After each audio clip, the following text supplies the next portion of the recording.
I'm going to start off with a brief land acknowledgement. As you know, we here, McMaster University, reside on the traditional territories of the Haudenosaunee and Anishinaabe peoples, and we honor the dish with one spoon wampum agreement. And let us all reflect about that before we start the lecture. So I'm very excited today to be able to introduce Dr. Zulfiqar Bhutta, who originates in his home university are dual. So Sikh kids in Toronto and AKU, Aga Khan University in Pakistan, and also a world traveler and probably a citizen of the world. Dr. Bhutta was educated at the University of Peshawar for his medical doctor equivalent and obtained his PhD from the Karolinska Institute in Sweden. I could read a 5-page bio, but I've just picked out some highlights, and all I can say is the work that he has done is incredible and impressive. He has published over 150 book chapters and 1,275 research papers. So think about that. And for those of you who follow the H index, he's above 200 and is ranked amongst the top 1% of highly cited researchers globally since 2013. And as someone who writes a fair number of research papers, that's triple, quadruple the norm. So just amazing scientific output. Some of the papers that Dr. Bhutta has led and series of papers have been extremely influential in the world. He led a recent Lancet series on optimizing child and adolescent health published in 2022. Which provides a blueprint for the post-COVID-19 recovery for children globally. So as you know, children suffered immensely during the pandemic, often enduring long periods of lockdown and not being able to attend school. And so this Lancet series and Dr. Bhutta's advice is very important for the world moving forward. We wouldn't be able to host today if it weren't for the Friends of the CIHR. And the Friends of the CIHR have recently awarded Dr. Bhutta the 2023 Henry Friesen International Prize in Health Research. And as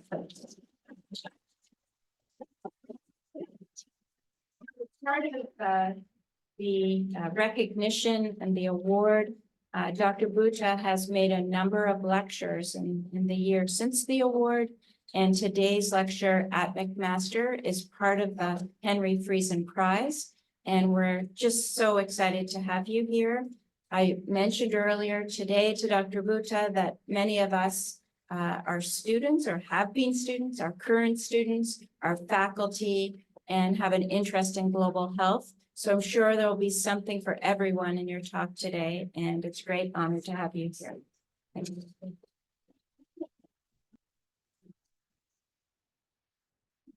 Thank you. Thank you for that generous introduction, Sonia. I mean, now a lot of what you talked about is just a reflection on my age. I've just been here longer than many other people.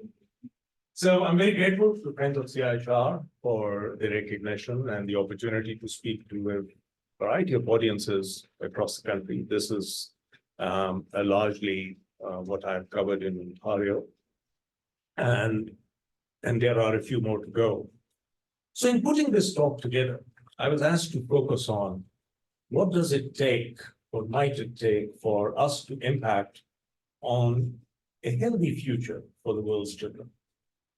And in trying to craft this, I thought what I would do is to tell you a story and to take you through how we, by design, default, or happenstance, approached global child health at the time when the discipline did not exist.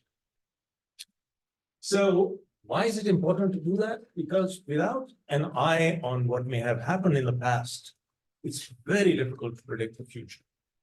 And you often end up by not recognizing the fallacies, the problems, the issues and challenges that you had as you began your journey. So, friends, I want to take you back to a time when the world was a much happier place. This is September 2000 in New York. 189 of the world's leaders assembled to sign the UN Millennium Declaration. This was the year before 9/11. And if you look closely at the audience, I doubt if we will ever see anything like this again. Fidel Castro in the audience, Yasser Arafat standing quite close to al-Barak of Israel. You see in the audience Burhanuddin Rabbani from Afghanistan. And you see the then almost deputy president of Iraq, Pakistan. The whole world turned upside down a year later, but this was a time of immense hope. Some of us youngsters at that time had worked in the background in terms of trying to prepare for this Millennium Declaration, promising a world which would be happier, better for the future. And part of that related to issues of health. A lot of those related to things like poverty alleviation, because Jeff Sachs was part of one of the committees. So therefore, there was a big impact on, a big focus on eliminating extreme poverty within a lifetime. So the Millennium Goals that were coined at that time and finalized actually 2 years later in terms of indicators, the 8 goals were diverse, but they were largely led by the 2 major health goals. Unfortunately, because of the noise that some of us made, child health and maternal health were pretty central to the MGT. So goal 4 was to try and reduce child mortality by 2/3 by the year 2015 and 3/4 for maternal mortality. But there was a challenge. At the time when the committees looked at this, there were no figures. We did not even have a real estimate of how many children were dying every year and where and what from. And all of that data did not exist in a systematic manner. And that's why, not very surprisingly, in early 2002, we got together as a group to say, what can we do about it? And we assembled on the scenic shores of Bellagio, Lake Como, to try and conceive what could be done for child survival worldwide. And we produced the very first Lancet series on child survival. This is called the Bellagio Child Survival Series. Now, many things were done at that time, but the 2 more notable products from that exercise was one, a very influential infographic that said, if there were 10 million children dying every year under 5 in the year 2000, which was the case, where were they distributed? Each one of these dots represents a cluster of 10,000 deaths, and you could see if there was ever global inequalities in terms of the burden of a challenge such as child survival, you could see it here. Sub-Saharan Africa, South Asia. South Asia appears as a red blob, largely because of population density. But then we also gave the world hope through empirical work, modeling, but based on sound evidence. We indicated that we had the knowledge and the tools, even at that time, to reduce almost 2/3 of all under 5 child deaths with the interventions that we had, only if you could get those up to scale. Now, it's very difficult at times to ascribe success to any particular series, but I can say with great confidence that the wisdom of hindsight, that work was seminal in terms of injecting enthusiasm and some optimism within governments that these goals that were crafted and signed by all the 189 leaders of the world were doable. So what happened? Over the next 15 years, 2000 to 2015, if you take the progress that was made in child mortality reduction, we reached from 12 million or so deaths estimated to be in 1990, less than 6 million deaths. And if you take the world's population increase into account, we probably achieved MDG4. This is one of the fastest rates of reduction in child mortality in the history of mankind. And it happened not because the world suddenly became richer. It happened not because all of the countries all of a sudden did something that they hadn't done before. but it was a concerted focus within programs of trying to target interventions, scale them up at a pace that had not been done before, including things like childhood immunization. But everything was not perfect. And there were many blind spots in the Millennium Development Goal 4 and 5, which were apparent by the time the MDGs ended in 2015.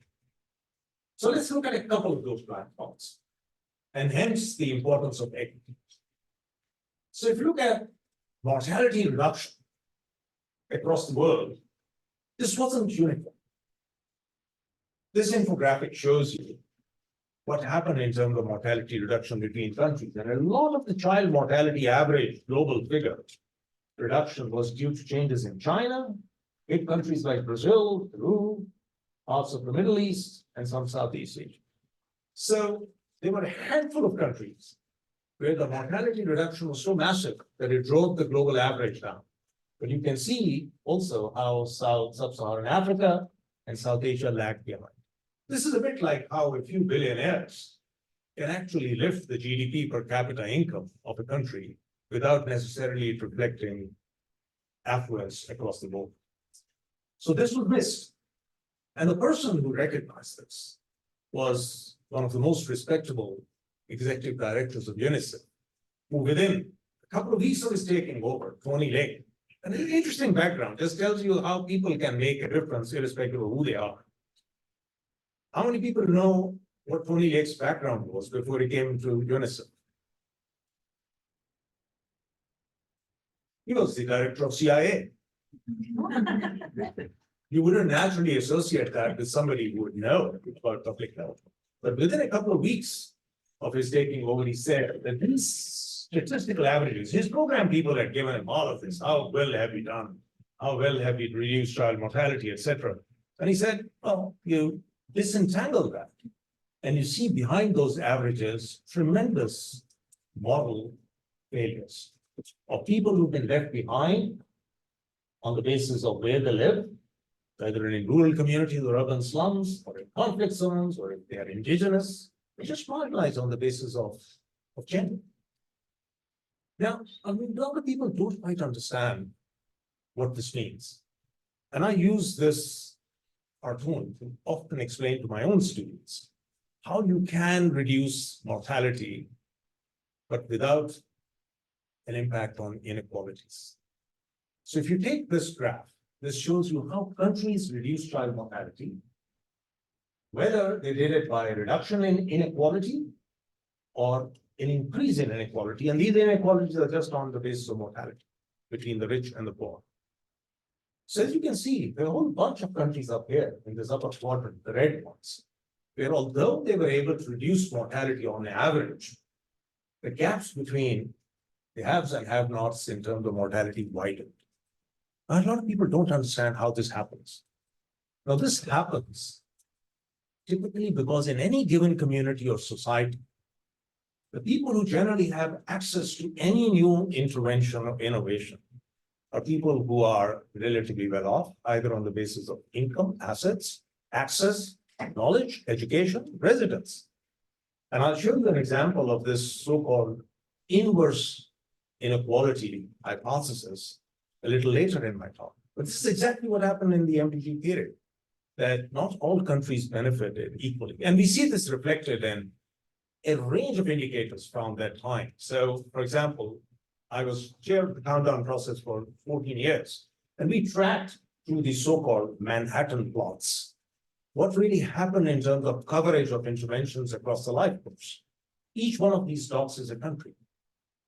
And the figure that you see over here are the median values for coverage for pregnancy interventions, pre-pregnancy, birth, postnatal outcomes. And as you can see, the world is not equal.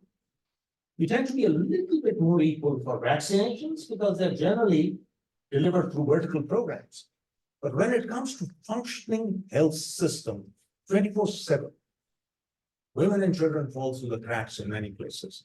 Why? Because a large proportion of countries are not able to provide safe childbirth or postnatal care.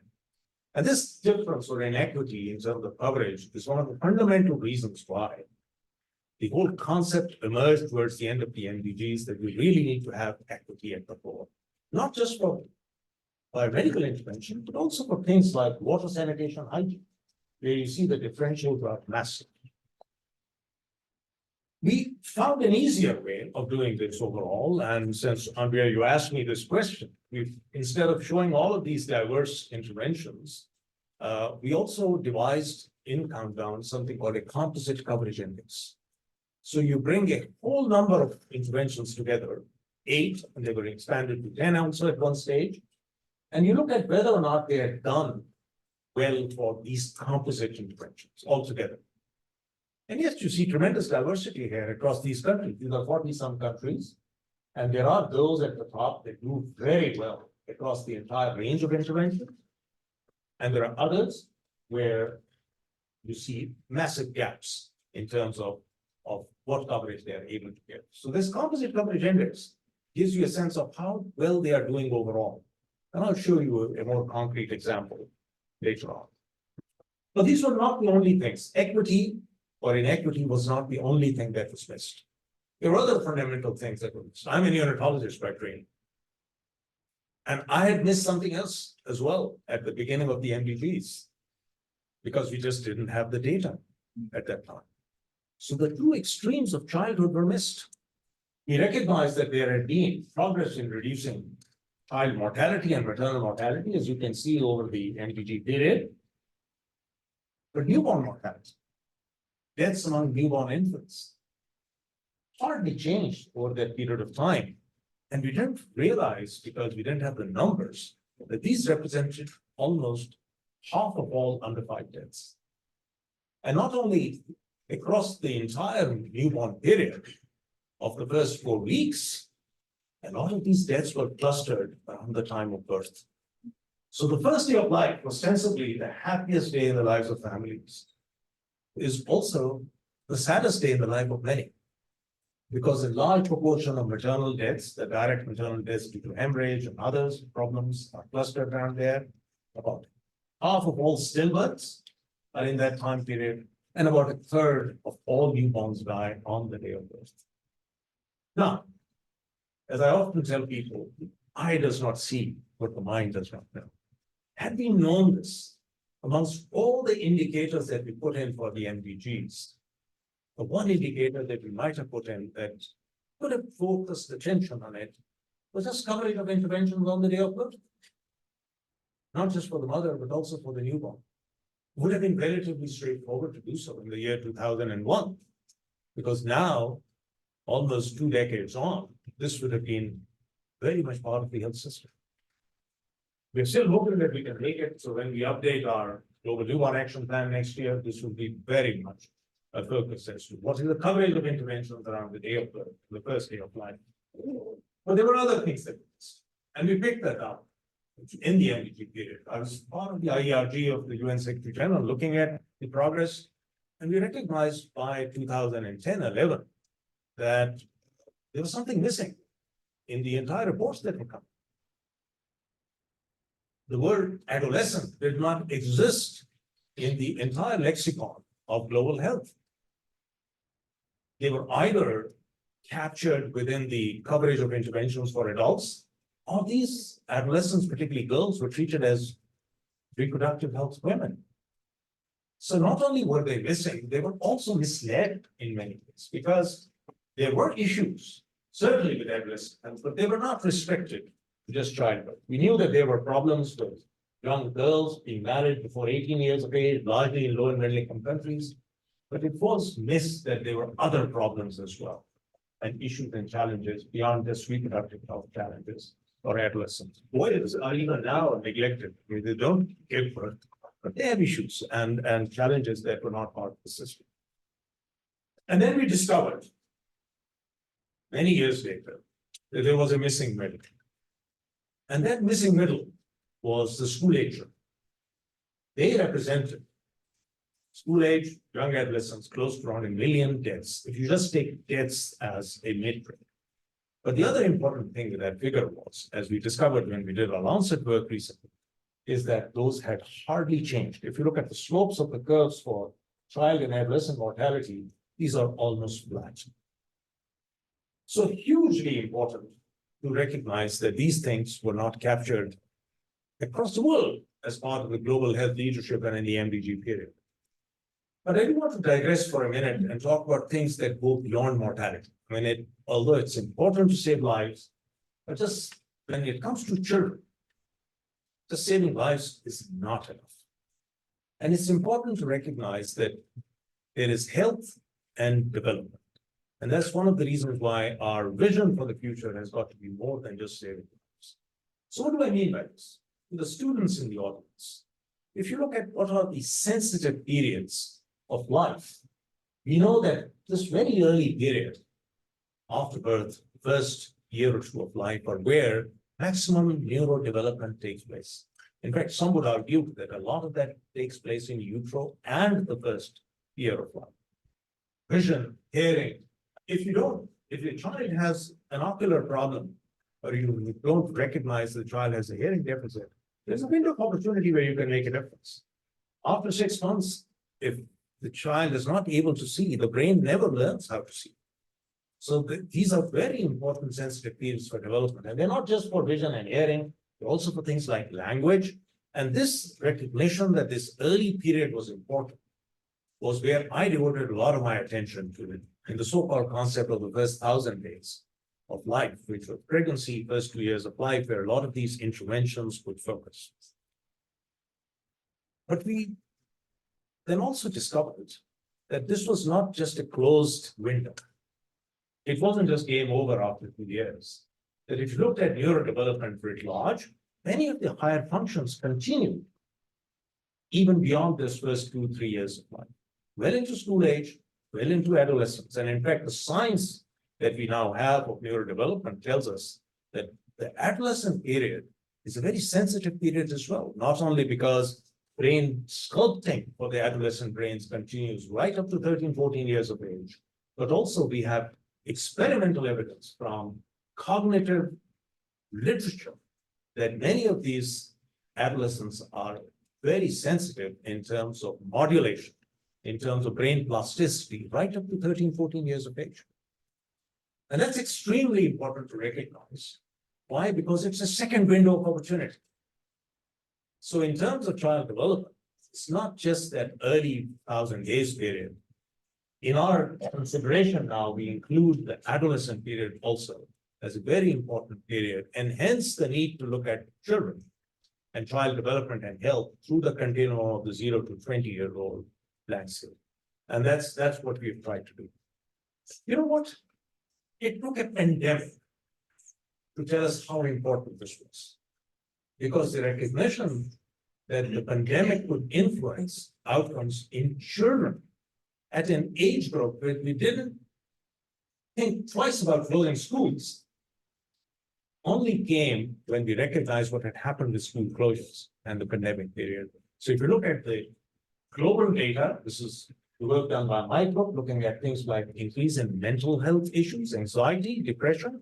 And this is not just low and middle income countries, across the world, from studies done prospectively tracking children who are impacted by COVID and school closures in particular.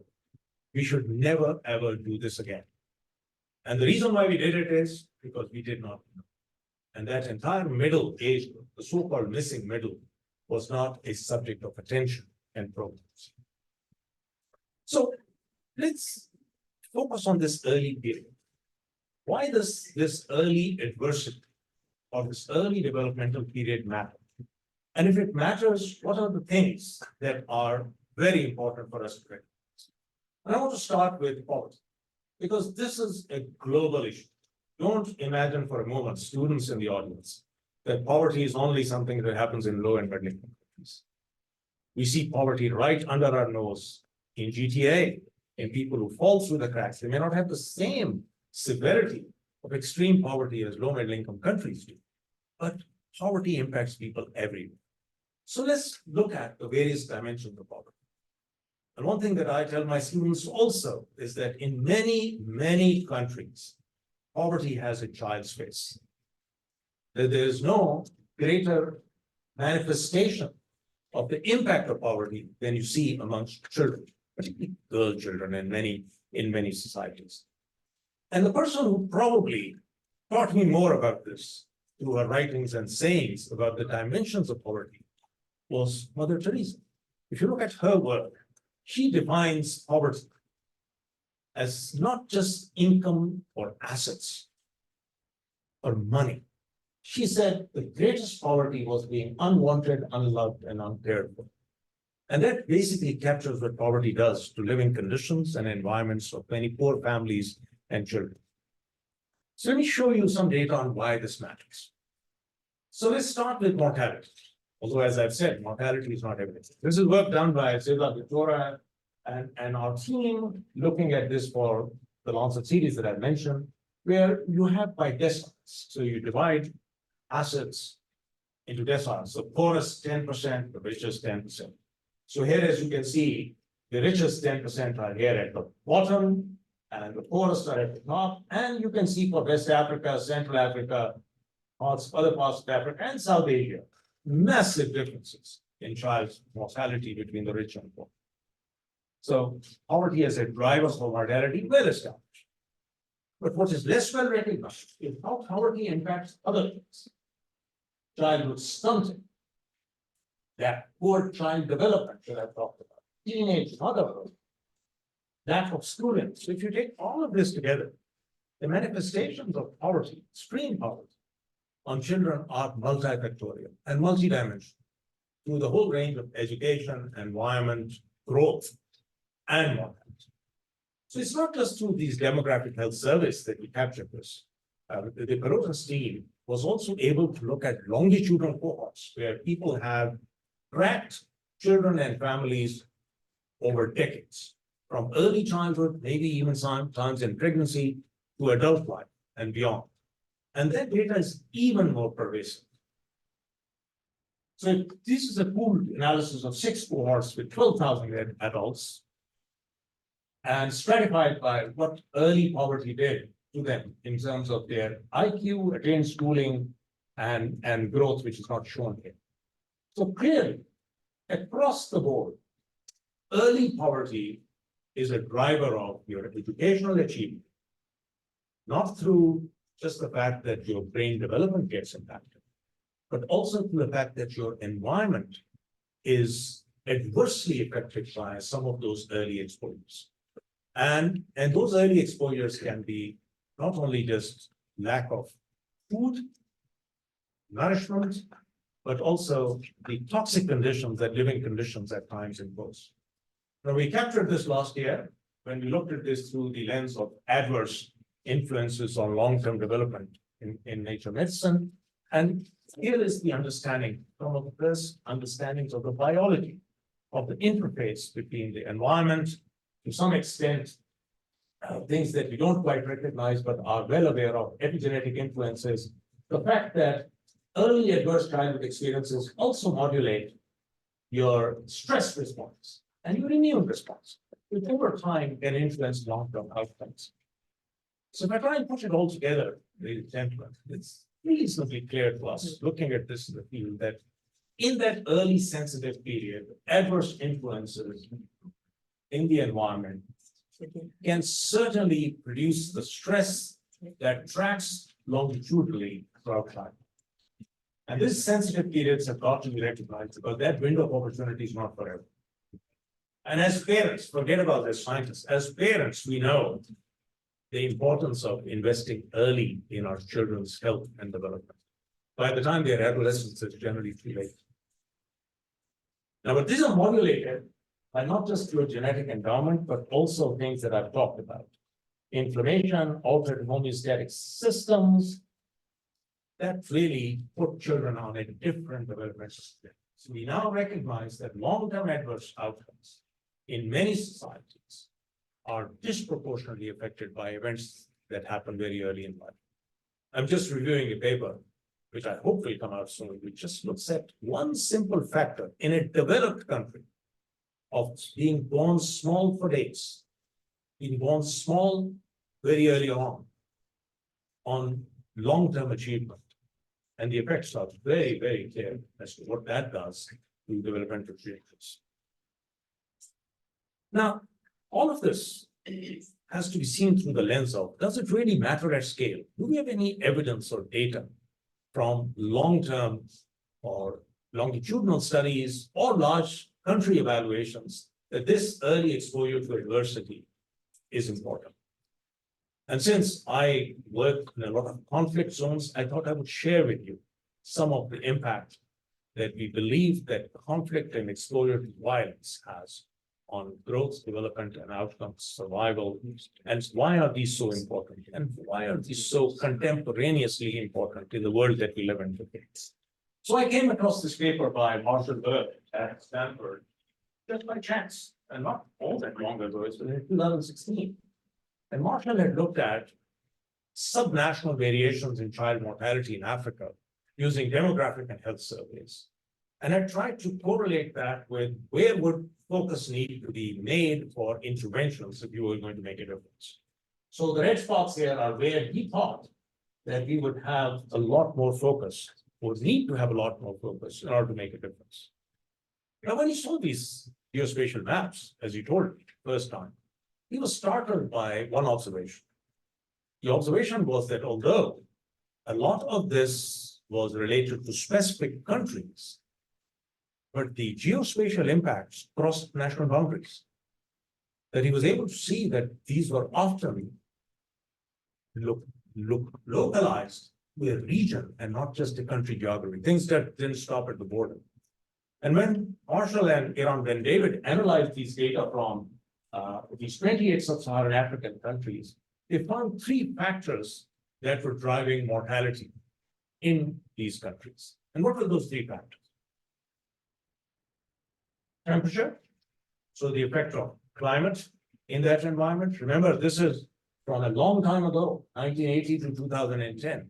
So the effect of climate in the broad context of child survival in Africa was clearly evident in that. It's maybe a lot worse now. And maybe there's a chance to speak about that another bit. He had, of course, malaria there, but the third was conflict.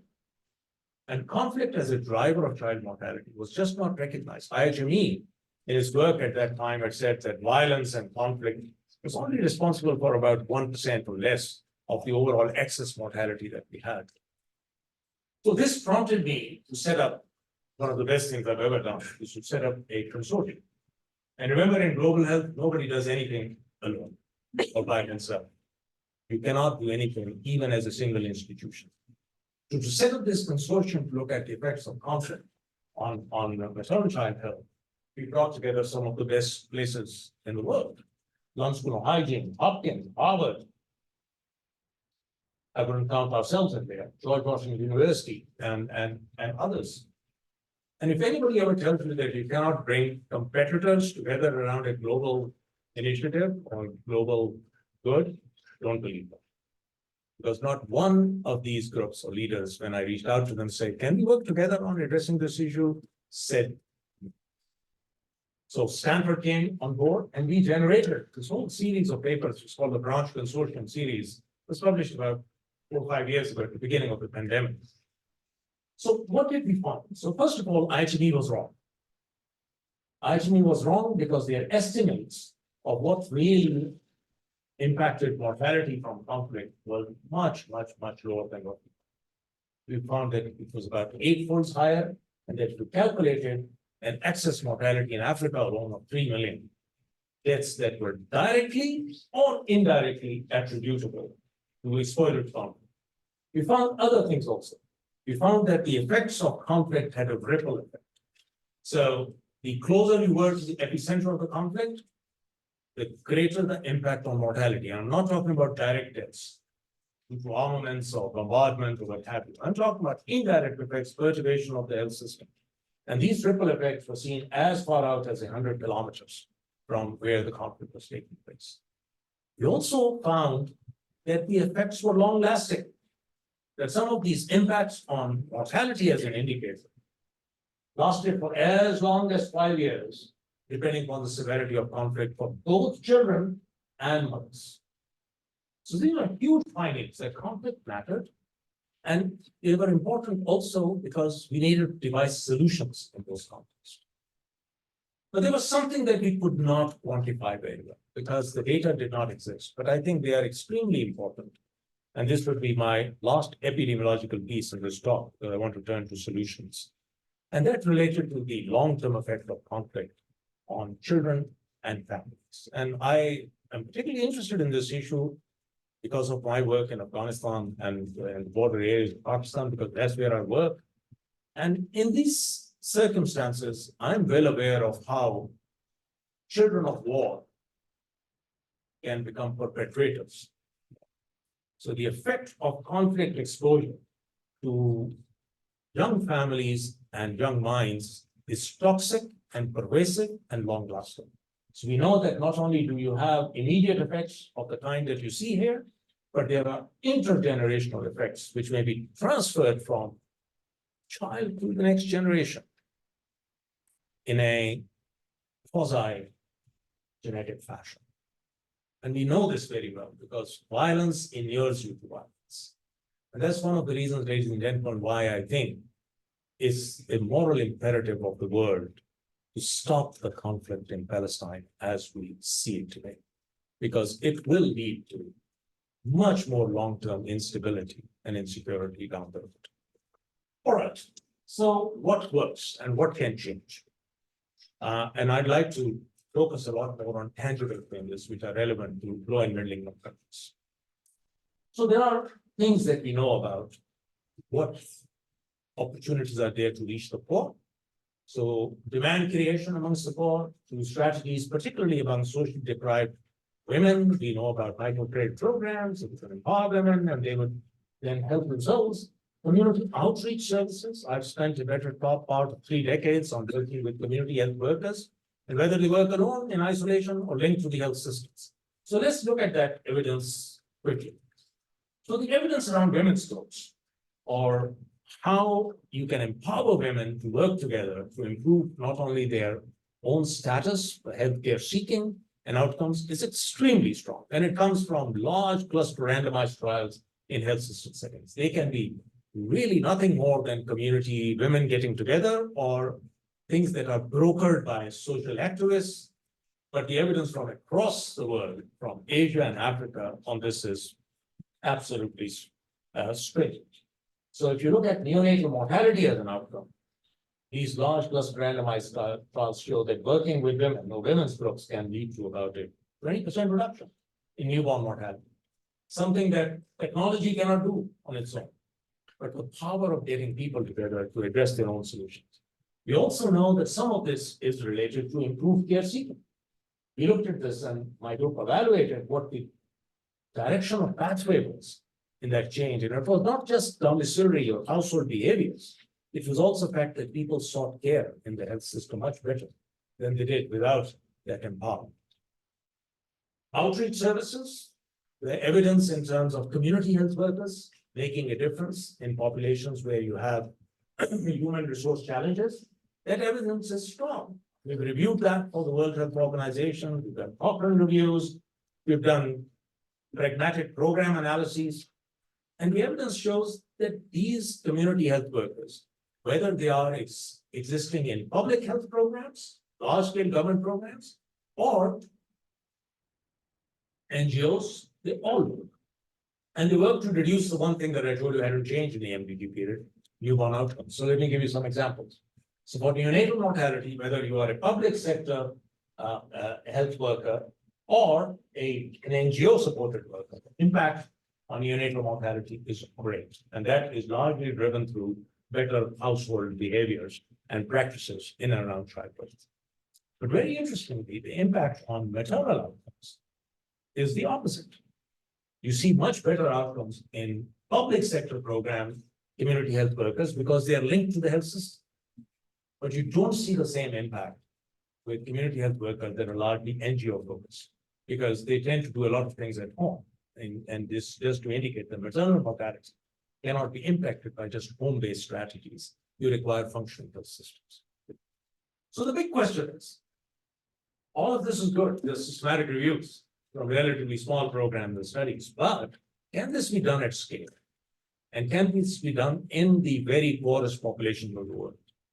So I'm very pleased to share with you the findings, as Diana Mackay might recall from conversations, of one of the largest projects ever done in Pakistan in some of the poorest districts of the country. These are the poorest districts, 10 million population, 16 million overall, 10 million covered with community health workers, where we just finished this large intervention through the government.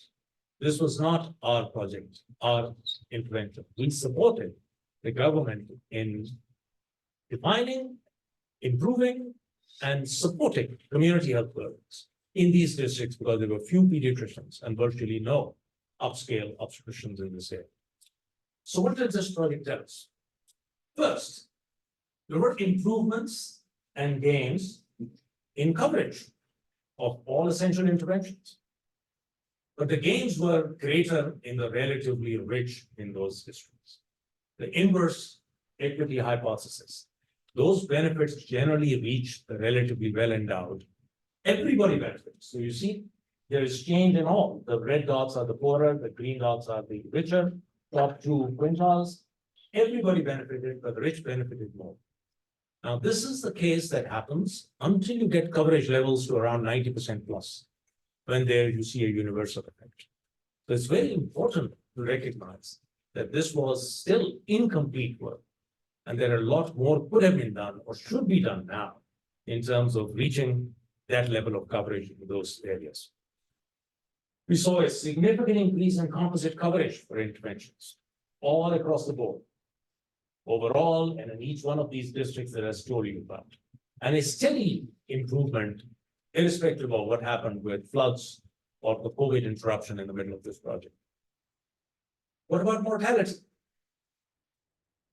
We saw a reduction in mortality that was way beyond what we had originally powered the study for. We found 37% reduction in stillbirths, around 36% for perinatal mortality, and we reduced neonatal mortality in that time period by 27%.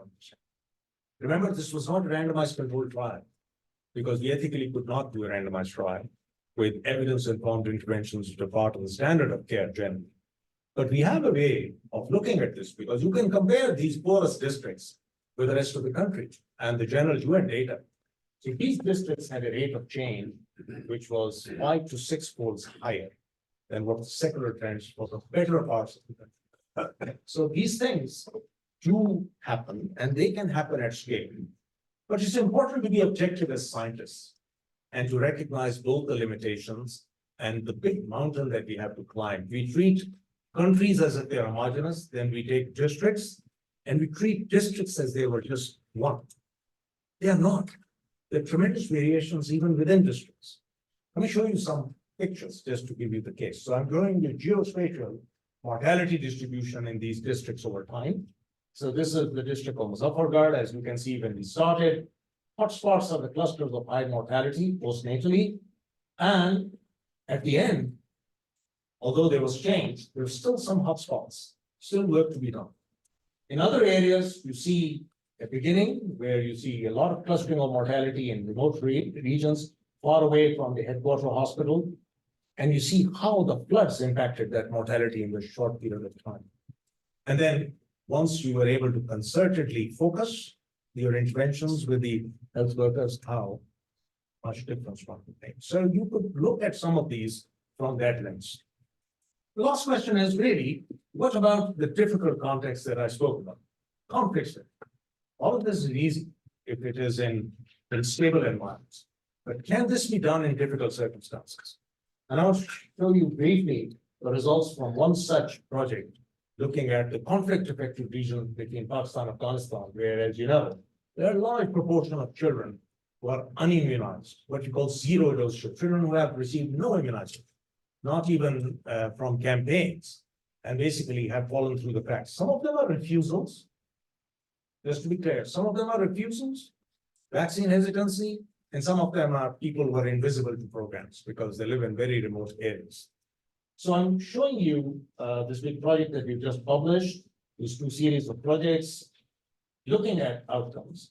And the integrated strategy was low cost. It works through the system of community mobilizers and the health workers at the top, the women health workers, lady health workers who work with communities in terms of hand holding and ability to provide access to fixed outposts for health services, and using not fancy stuff, but people who could administer vaccines and provide care where they were needed most. So I don't want to show you a lot of slides, but I have some data on equity that I think is very important to share. So this is the prevalence of unimmunized children by wealth quintiles. And as you can see, obviously the poorest have the lowest proportion of coverage at baseline.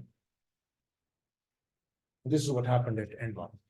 Now, we were not able to eliminate inequities completely in Balochistan and KPK in the areas that we worked in, but certainly in Karachi, in the areas that we work in squatter areas, this was movable and changed.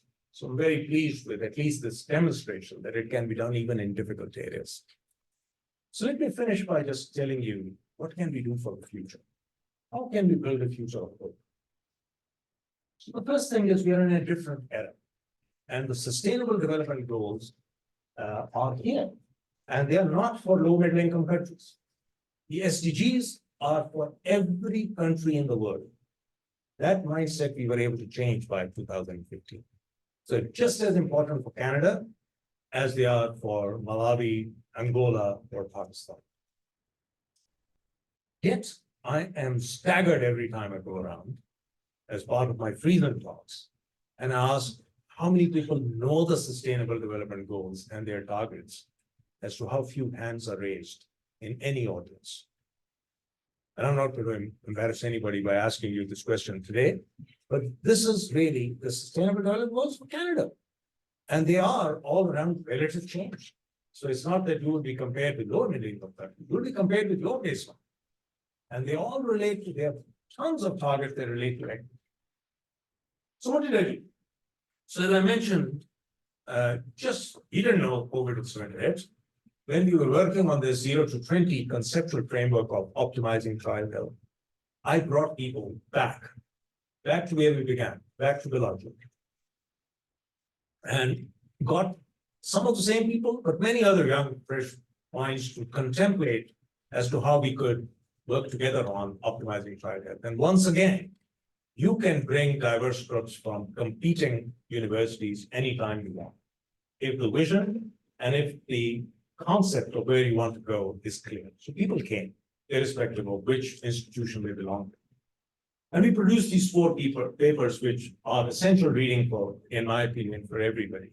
And because they do still, we're doing a final dissemination of this next week, so it's still current and it's still informing policy as to what we need to do. And the fundamental premise of these papers is as follows. Number 1, we recognize all the adversity. I've spent a lot of time on this red piece here. But we have solutions for all of those across the life course. And even for the orphan areas of child and adolescent, which had been ignored, there are interventions that we know that can make a lot of difference if they are implemented at scale and at the right platform. And those interventions may not be just interventions to save lives, but they do save lives in many instances, but they're interventions that improve quality of outcomes. Brain development, reducing depression, mental health issues, anxiety scores, and of course, neurodevelopmental outcomes, if you're able to reach children through school platforms. One fundamental principle in all of this is that they all require a nurturing care framework. That for these interventions to be successful across childhood, not just in young children, you need these 5 things. Optimizing health, nutrition, but providing safety, security, stable family relationships, and a good learning environment. And if one of these elements is missing, your optimization algorithm falls apart. And the importance of knowing this is because those investments at key points in time make a huge difference to outcomes. So I don't know whether you know Heckman, the Nobel laureate, he produced this famous Heckman curve, which still stands true. He said, on a return for investment, what is the return to investment in early investment programs? And of course, the rate of return on investment is greater if they are early, but even after school age and adolescence, it's not 0. It may plateau, but it's still higher than zero. So guess what's the rate of return for $1 invested in early childhood across a life course? It's better than what Wall Street can give you on the best possible investment. It's at least $18 by adult age. And that's been shown time and time again, not by just models, by actual econometric data. So let me finish by just saying, how can we do this 8 lessons that we took from the optimizing series in the context of the sustainable development? How can we make children central to this?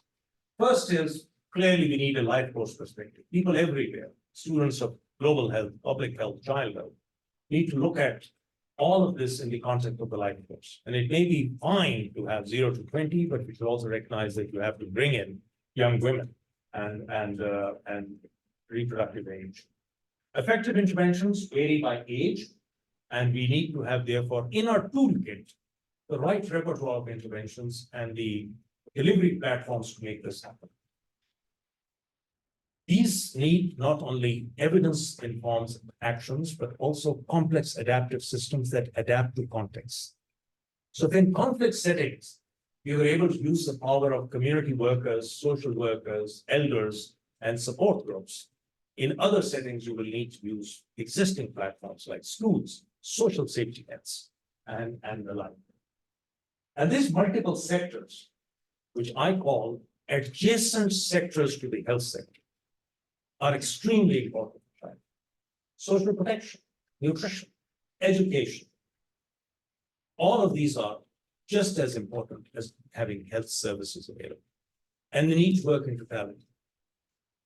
When I was first shown the work by the lawyers in Boston on how they were trying to help the marginalized population of the city of Boston with adequate housing, I didn't quite sink in how important it was in the context of what they were looking at. But for children, safe, adequate, appropriate, climate-friendly housing is probably just as important as anything else. Just as important as toilets are for young girls and education systems in low and middle income countries. Enabling environment, and importantly, country-level ownership. None of this can be done by the UN agencies. Nobody can dictate to countries. Champions and leaders, the political economy of child health and development has to come from leaders themselves. And that's extremely important. And it has to have an equity focus. Of course, it needs to have global money, which has sadly gone down and is disappearing, but it has to have an equity focus in countries with optimizing resources to reach the maximum children who are marginalized. So investing in tertiary care, where primary care is lacking, is clearly an inappropriate decision. And we see this time and time again in countries. So that needs to be reversed. So what can I tell you as I conclude? Firstly, we have challenges. And these challenges are predictable. We have challenges around inequity, we have challenges around new targets, maybe 10 million children dying across 0 to 20 still, and maybe challenges that emerge from recent crises. But we have the knowledge and tools to address this. So we need to do the following. We need to invest early to give every child a fair chance in life from the start. We need to invest equitably, we need to deliberately focus on reaching the marginalized and unreached. I know, as I was mentioning to my colleagues, equity becomes a poison word in some conversations because people very frequently equate equitable programs or equity targeting with some kind of a political agenda. It is not. It is simple justice. It's simple principles of human rights. And we invest smartly. Invest in programs, not just in education, but also in all the sectors that I've talked about, in an integrated manner. And we do so now. Already the challenges are so great that I think further delay in getting our act and money together is only going to make our task much, much more difficult. So I want to finish by thanking the people who made all of this possible. You mentioned all of those papers and chapters and what have you. I wrote none of them. They were all written by the people who you see out here. My teams in Pakistan and my team here in Toronto and team in East Africa, I'm extremely grateful to them. To them should belong all the plaudits. Thank you.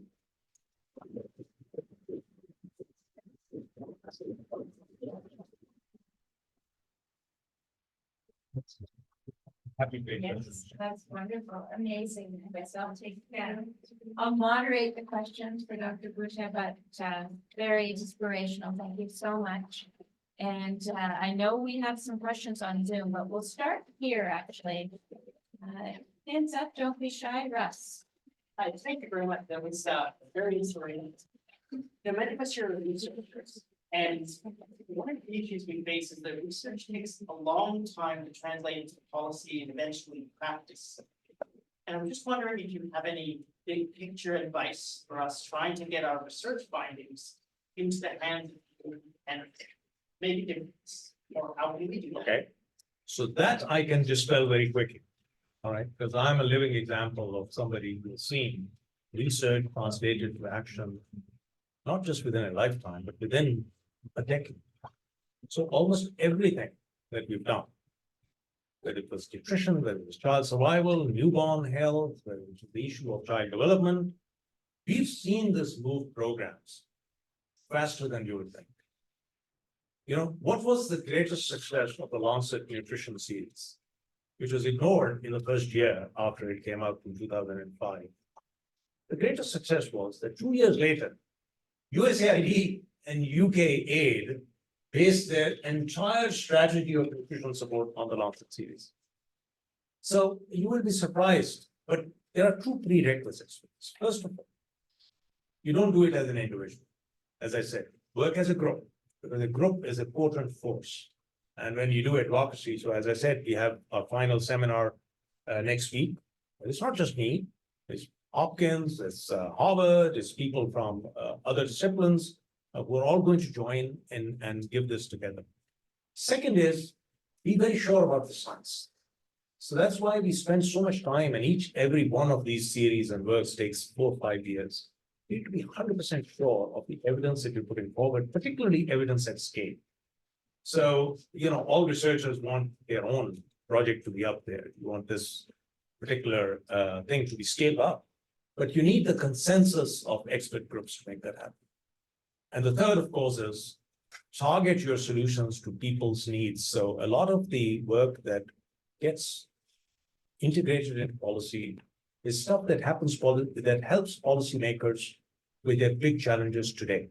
So you need to have some smart sense. That's why we couple all of our theoretical evidence, synthesis, and what have you, with actual learning in countries. So country case studies to understand what the barriers are and what is it that. So don't let anybody tell you it can't happen.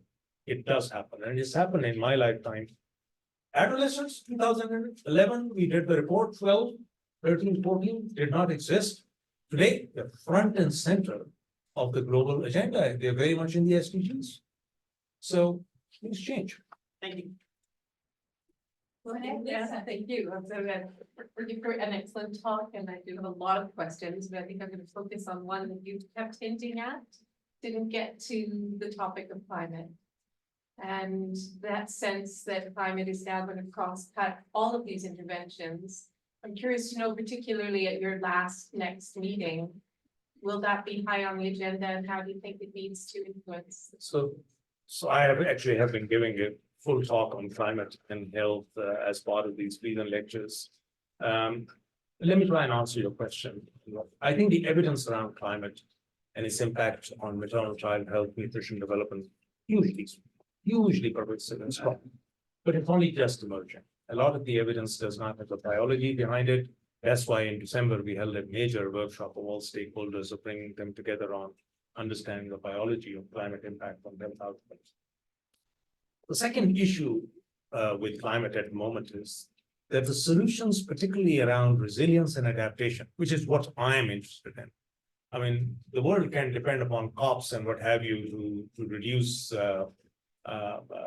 fossil fuel consumption. But that's going to take a long time. And as you know, the COPs at this point in time are firmly in the hands of the fossil fuel industry. So I don't have a lot of hope in the COP process itself. They are going from Dubai to Kazakhstan. Both produce fossil fuels, so you're not going to expect any world-changing solutions to come out of this. And all the solutions that are coming out on climate, on carbon capture and some of the climate mitigation strategies are for the big players out there. And all the money that is going in are for these big players and not. So we are working on resilience and adaptation, on which the evidence at this point in time is both being collated and developed. So we will go out with a message on climate when we are ready. At this point in time, I'm afraid, other than asking people to adapt and to integrate some degree of climate mitigation or resilience building within MNCH programs, we don't have a solid package of interventions. Please ask me again in a year and a half from now, when we've finished our first few trials, and others would have brought stuff out also that we hope can influence policy.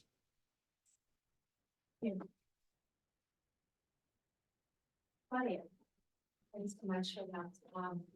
I really appreciated the solution. This is the solution, the people-centric, the community piece on that. And I just wanted to get your thoughts on that. Is there room and scope for, there's always so much interest around innovation and the latest tech thing.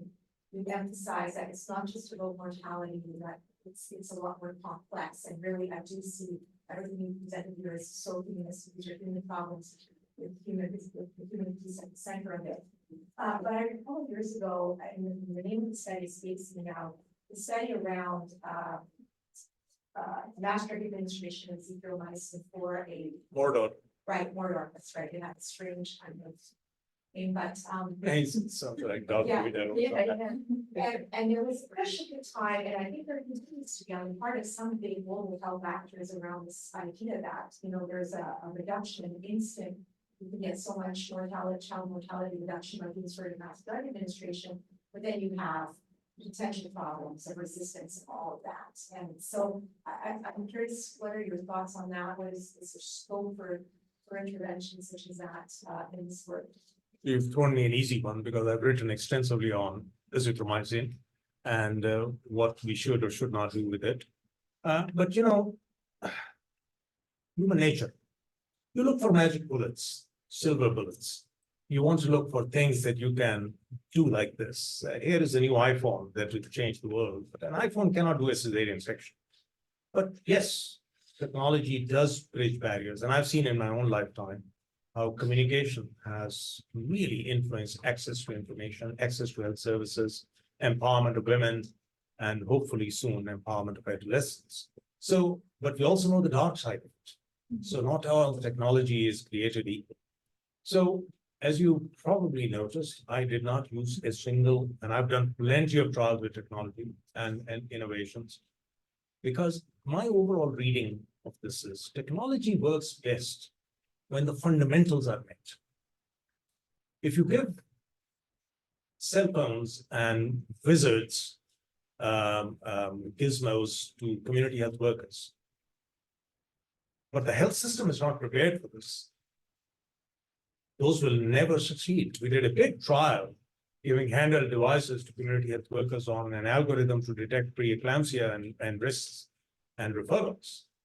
And the trial did not show an impact on mortality because the real interventions for reducing maternal mortality were in the health system, right? So if there is no magnesium sulfate in the system, if the doctor isn't trained to recognize or would just poo-poo the fact that a community health worker had the audacity to refer somebody for preeclampsia to him or her, they're not going to care. So I think the answer to your question is we have to work on integrating some of these innovations, particularly those that relate to communication within our health systems. But other than vaccines, there are not a lot of groundbreaking innovations out there that are technology dependent yet. But vaccines have, as you know, come out of that space and they have the potential to make a lot of difference. And azithromycin certainly isn't one of them. I'm in. Hi, I'm Esther Chin. Nice to meet you. Thank you so much for your wonderful talk. I think just to springboard off of your comments about technology, one of the most, I think, impressive innovations that I've seen recently in my work in Rwanda is drones delivering blood to rural district hospitals. And that's a whole other conversation. And those same drones have delivered vaccines in Ghana, including the COVID vaccines during the height of the pandemic.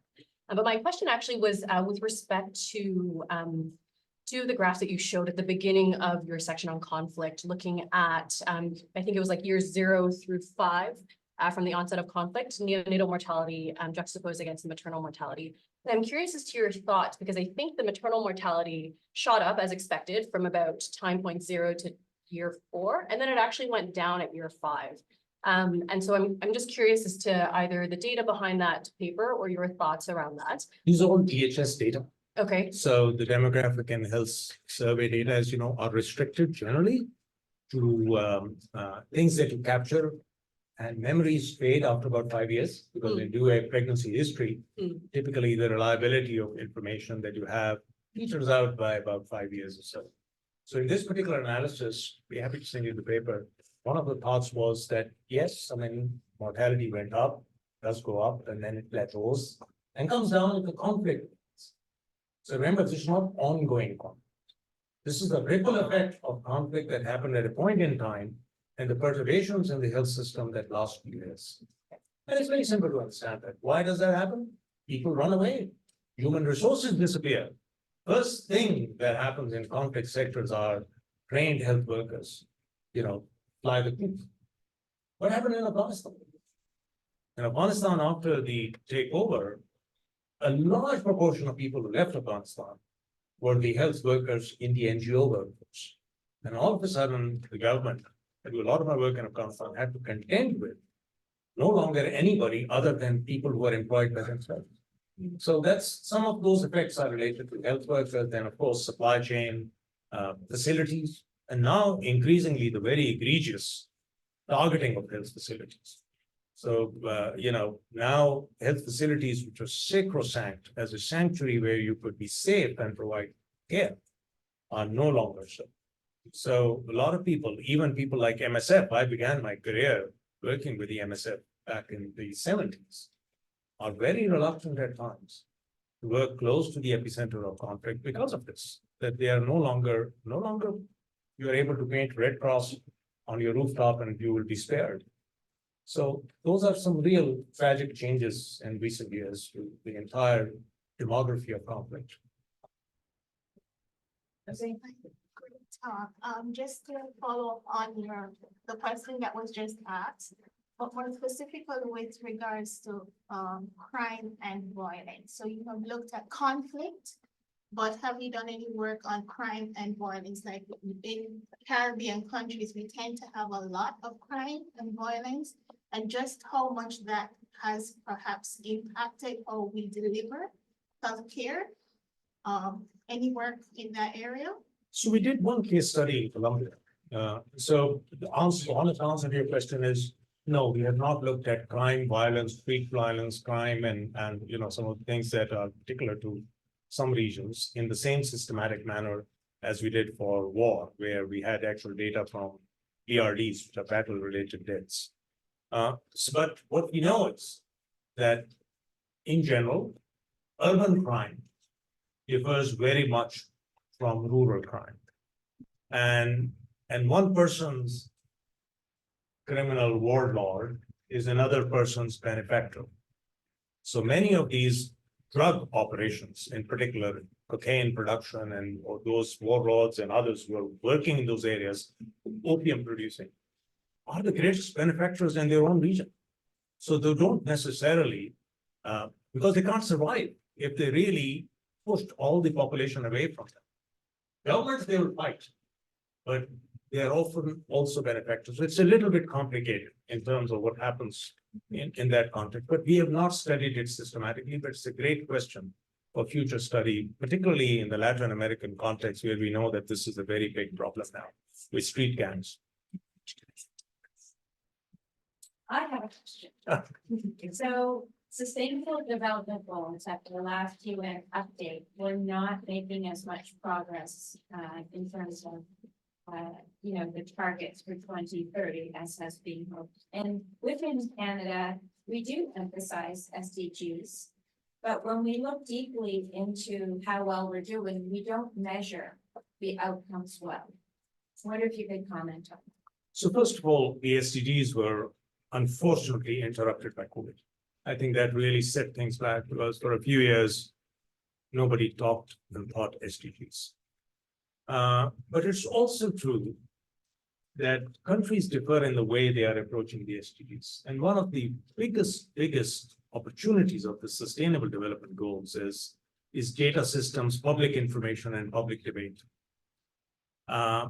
Unfortunately, even in Canada, SDG progress is not in the public domain in the way it should. I don't see every year or every 6 months something splashed on the front page of the Globe and Mail or any of the mainstream newspapers to say, here is how we are doing with SDGs. We don't, because some of the data is not available and some of the data is not readily collated. For example, we don't collect information on ethnicity. Until today, Sonia, you may have the data. I don't have the data. I've asked for it. Do we know the difference in COVID mortality rates by various risk groups and particularly ethnic groups? I can't get the answer. I have the answer for that for UK. I have the answer for that for US. Maybe it came 2 years later, but it did. We don't have that information in Canada. So I think without openness, transparency, and public debate, certainly emanating from academia are interested in this. As I said at the very beginning, the eye does not see what the mind does not know. And last question to Dr. Barr. Full disclosure, my interest is in nutrition in children with cancer. And the background, I guess, relates to the shift in emphasis from infectious disease to non-communicable disease. And the acknowledgement that more children die of cancer than die of TB, malaria, and HIV combined. Now, in our Lancet Oncology Commission on Sustainable Care for Children with Cancer, there was one extraordinary observation, took everybody by surprise, and it came about from the model. 45% of children with cancer are never diagnosed, which brings into focus the importance of universal health coverage. So the question is, what are the major levers to improving universal health coverage around the globe? This is great, but it's a difficult one, but it's something that has absolutely, certainly in my own program in Toronto, be front and center, as you know, how Denver's work actually put this work has been largely around oncology services, quality of care across the world. I led a large program for 20 years, this was also front and center, looked at it. So 3 things. First of all, cancer diagnostics are very clearly linked to diagnostic capacity. So general diagnostic capacity, be it for radiology services, laboratory services in general, even before you get to sophisticated stuff like cancer genomics, we need to strengthen laboratory capacity. The second, you get to childhood cancers other than the ones that are very early, the retinoblastomas and nephroplasmomas.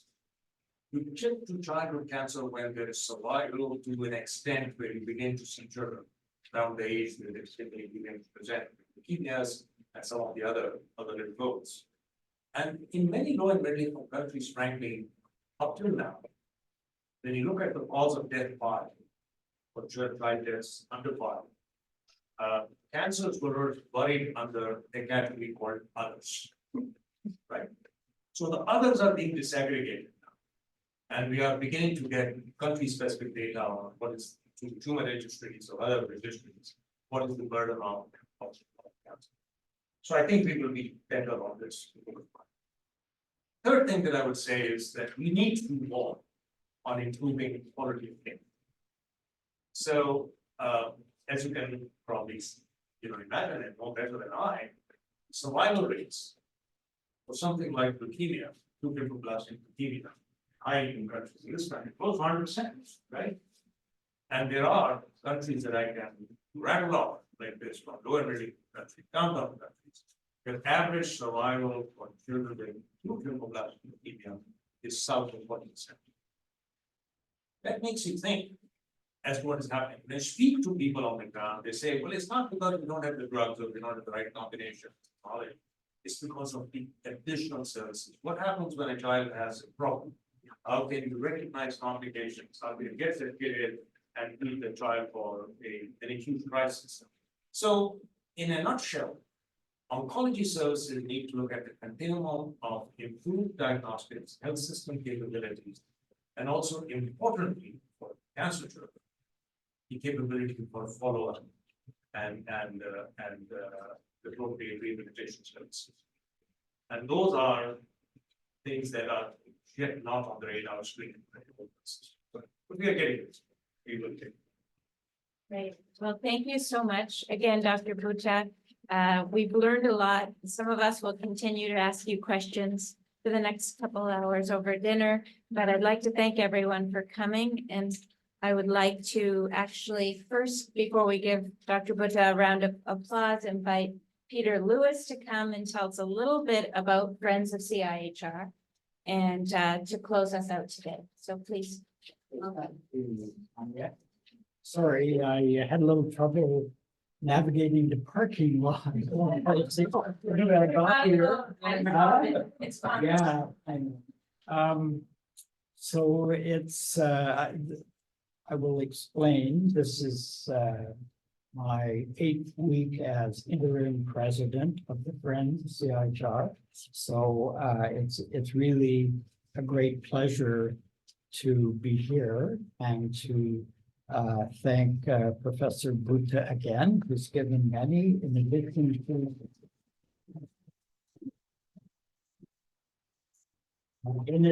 to today's events at MAC. Dr. Bhutta has had a whirlwind through Ottawa University, University of Toronto, and the Global Health Day at McGill. He's going to complete his activities, I understand, this spring with perhaps in Winnipeg and Vancouver. And he's there engaging senior, junior, and mid-career academics, students, and policy experts similar to today. So as the incoming president of the Friends of CIHR, it's important to acknowledge those individuals and institutions that make this gathering possible. And this includes the nominators who undertake the most important task of identifying qualified candidates like Dr. Bhutta.